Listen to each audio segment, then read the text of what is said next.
ಗಣೇಶ ಮೂರ್ತಿ ತಯಾರಿಸುತ್ತಿದ್ದವರಿಗೆ current shock ಹೊಡೆದು ಸ್ಥಳದಲ್ಲೇ 4 ಕಾರ್ಮಿಕರು ದಾರುಣವಾಗಿ ಸಾವನ್ನಪ್ಪಿರುವಂತಹ ಘಟನೆ ತೆಲಂಗಾಣದಲ್ಲಿ ನಡೆದಿದೆ.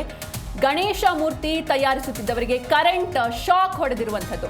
ಶಾಕ್ಗೆ ಸ್ಥಳದಲ್ಲೇ 4 ಕಾರ್ಮಿಕರು ದಾರುಣವಾಗಿ ಸಾವನ್ನಪ್ಪಿದ್ದಾರೆ. ಆಕಸ್ಮಿಕವಾಗಿ ವಿದ್ಯುತ್ ತಂತಿಯ ಸ್ಪರ್ಶದಿಂದ ಈ ದುರ್ಘಟನೆ ಸಂಭವಿಸಿರುವಂಥದ್ದು.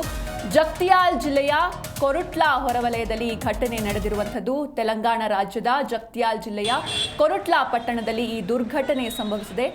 ಗಣಪತಿಯ ವಿಗ್ರಹವನ್ನ ಶೆಡ್ಗೆ ಸ್ಥಳಾಂತರಿಸುತ್ತಿದ್ದಾಗ ಈ ಘಟನೆ ನಡೆದಿರುವಂಥದ್ದು. ತೆಲಂಗಾಣದಲ್ಲಿ ಗಣೇಶ ಮೂರ್ತಿಗಳನ್ನು ತಯಾರಿಸ್ತಾ ಇದ್ದ 4 ವ್ಯಕ್ತಿಗಳು ಆಕಸ್ಮಿಕವಾಗಿ ವಿದ್ಯುತ್ ತಂತಿಯನ್ನು ಸ್ಪರ್ಶಿಸಿ ಸಾವನ್ನಪ್ಪಿರುವಂಥದ್ದು. ತೆಲಂಗಾಣದ ಜಗ್ತಿಯಾಲ್ ಜಿಲ್ಲೆಯ ಕೊರುಟ್ಲಾ ಪಟ್ಟಣದ ಹೊರವಲಯದಲ್ಲಿ ಈ ಘಟನೆ ಸಂಭವಿಸಿದ್ದು. 33 ಕಿಲೋ ವೋಲ್ಟ್ ವಿದ್ಯುತ್ ತಂತಿಯ ಬಳಿ ಕಾರ್ಮಿಕರು ಇದ್ದರು. 2 ಕಾರ್ಮಿಕರು ಸ್ಥಳದಲ್ಲೇ ಸಾವನ್ನಪ್ಪಿದ್ರೆ ಇನ್ನಿಬ್ಬರು ನಂತರ ಸಾವನ್ನಪ್ಪಿದ್ದಾರೆ. ವರದಿಗಳ ಪ್ರಕಾರ ಗಣೇಶ ಮೂರ್ತಿ ತಯಾರಿಕಾ ಘಟಕದಲ್ಲಿ ಕಾರ್ಮಿಕರು ವಿಗ್ರಹಗಳನ್ನ ಹತ್ತಿರದ ಶೆಡ್ಗೆ ತೆಗೆದುಕೊಂಡು ಹೋಗ್ತಾ ಇದ್ರು. ತೆಗೆದುಕೊಂಡು ಹೋಗ್ತಾ ಇದ್ದಂಥ ಈ ಸಂದರ್ಭದಲ್ಲಿ ಈ ಘಟನೆ ಸಂಭವಿಸಿದೆ. 33 ಕಿಲೋ ವೋಲ್ಟ್ ವಿದ್ಯುತ್ ತಂತಿ ಶೆಡ್ ಬಳಿ ಇತ್ತು ಮತ್ತು ಒಂದು ವಿಗ್ರಹ ಆಕಸ್ಮಿಕವಾಗಿ ಅದರ ಸಂಪರ್ಕಕ್ಕೆ ಬಂದು ವಿದ್ಯುತ್ ಅಪಘಾತಕ್ಕೆ ಕಾರಣವಾಗಿದೆ. ಈ ಕುರಿತಂತೆ ಹೆಚ್ಚಿನ ಮಾಹಿತಿಯನ್ನು ನೀಡ್ತಾರೆ ನಮ್ಮ ಪ್ರತಿನಿಧಿ ಅನಂತ್ ರಾಮಯ್ಯ. ಅನಂತ್, ಇನ್ನೇನು ಗಣಪತಿ ಹಬ್ಬ ಹತ್ರ ಬರ್ತಾ ಇರುವಂತಹ ಹಿನ್ನೆಲೆಯಲ್ಲಿ ಗಣೇಶನ ವಿಗ್ರಹ ತಯಾರಿಕೆ ಕೂಡ ಜೋರಾಗಿ ನಡೀತಾ ಇರುವಂಥದ್ದು. ಈ ವೇಳೆಯಲ್ಲಿ ವಿದ್ಯುತ್ ಅಪಘಾತದಿಂದ ಒಂದು ದುರ್ಘಟನೆ ಸಂಭವಿಸಿರುವಂಥದ್ದು. ಸ್ಥಳದಲ್ಲೇ 4 ಕಾರ್ಮಿಕರು ಸಾವನ್ನಪ್ಪಿದ್ದಾರೆ. ಏನಿದೆ ಈ ಕುರಿತಂತೆ ಹೆಚ್ಚಿನ ಡೀಟೇಲ್ಸ್? ಸಿಂಚನ, ಏನು ಈ ಒಂದು ದುರ್ಘಟನೆ ತೆಲಂಗಾಣದ ಜಗ್ತಿಯಾಲ್ ಜಿಲ್ಲೆಯ ಕೊರುಟ್ಲಾ ಎಂಬ ಪಟ್ಟಣದ ಹೊರವಲಯದಲ್ಲಿ ನಡೆದಿರುವಂತಹ ಒಂದು ಘಟನೆ.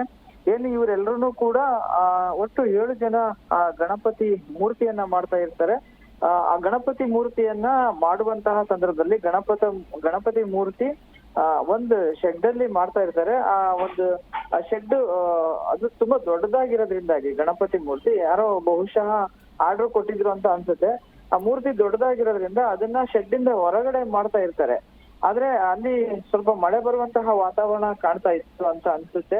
ಆ ಮಳೆ ಬರುವಂತ ವಾತಾವರಣ ಇದ್ದಿದ್ರಿಂದಾಗಿ ಆ ಗಣಪತಿ ಮೂರ್ತಿಯನ್ನ ಏನು ಹೊರಗಡೆಯಿಂದ ಶೆಡ್ ಒಳಗಡೆ ಅದನ್ನ ಒಂದು ಏನು ಟ್ರಾಲಿ ಮುಖಾಂತರ ಅದನ್ನ ತಗೊಂಡೋಗುವಂತಹ ಸಂದರ್ಭದಲ್ಲಿ ಏನು ಆ ಶೆಡ್ ನ ಎದುರುಗಡೆ ಇದ್ದಂತಹ ಪವರ್ ಲೈನ್ಗೆ ಗಣಪತಿ ಮೂರ್ತಿಯ ಒಂದು ಏನು ಕಬ್ಬಿಣದ ಒಂದು ರಾಡು ತಾಗಿದೆ.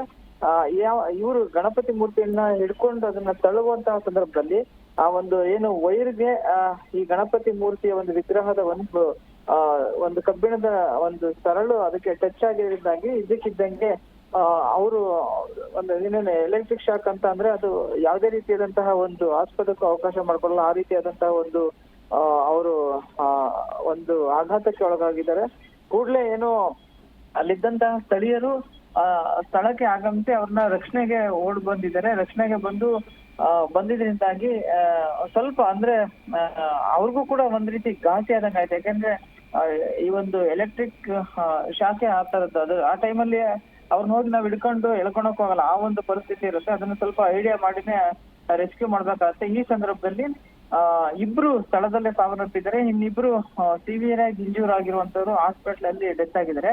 ಉಳಿದಂತ 3 ಜನ ಈಗ ಚೇತರಿಸ್ಕೊಂತ ಇದ್ದಾರೆ. ಒಟ್ಟು 7 ಜನ ಈ ಒಂದು ದುರ್ಘಟನೆಯಲ್ಲಿ ಇಂಜೂರ್ಡ್ ಆಗಿದ್ರು. ಅದರಲ್ಲಿ 4 ಜನ ಟೋಟಲ್ ಆಗಿ 4 ಜನ ಸತ್ತೋಗಿದ್ದಾರೆ. ಇನ್ನ ಉಳಿದಂತ 3 ಜನ ಆಸ್ಪತ್ರೆಯಲ್ಲಿ ಟ್ರೀಟ್ಮೆಂಟ್ ಅನ್ನ ತಗೊಂತಾ ಇದ್ದಾರೆ. ಸಿಂಚನ, ಥ್ಯಾಂಕ್ ಯು ಅನಂತ್ ನಿಮ್ಮೆಲ್ಲ ಡೀಟೇಲ್ಸ್ಗಾಗಿ.